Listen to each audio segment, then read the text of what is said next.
All right, good afternoon, everyone. Close your eyes for a quick minute. Imagine growing up in a different country or even a different part of the States where you're oriented to believe certain things. Now imagine having to leave that and migrate to a different country or a different state and having to live and be another way. You can open your eyes now. So my study explores this very essence. My phenomenological study, qualitative study, looks at that very essence for African Caribbean immigrants who grew up with a different understanding of race, which race is very nuanced and not really existent in the Caribbean. There's a different understanding of how you view people. The Caribbean is a very conglomerate. It's a conglomerate of different cultures and societies, and so this understanding of race doesn't really exist. They migrate to the United States with this understanding, only to be met with the American construct of race. How do they process that? How do they deal with that?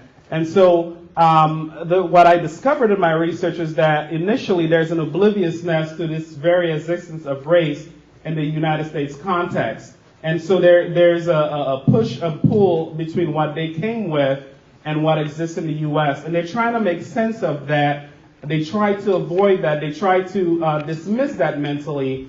And the most significant part of my research I found is that at some point in their residing in the U.S., they developed this awareness, what I define as being woke, where they realize, they come in contact with this construct of the U.S., and they realize that race is very polarized and it's strictly in black and white, and they're not used to that. And so previous research has assumed that they're not concerned about race, but what my research shows is that they initially, as new citizens, new residents, they don't know how to interpret it until they get to this place of awareness and they make sense of it. And in the resolution phase, what I discovered was that now they've lived here for a while, they've had these encounters with race, they've learned how to respond to it, and they've also learned how to live in a dual sense of their back home ideology, but knowing that they live in a racist society, and they have learned to make sense of that.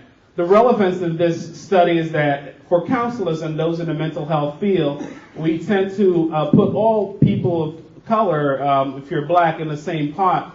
And that's different for these immigrants. And so my research will be helpful and beneficial for the counseling and mental health field to help counselors to understand the differences and the challenges that these immigrants go through and have to deal with. Thank you.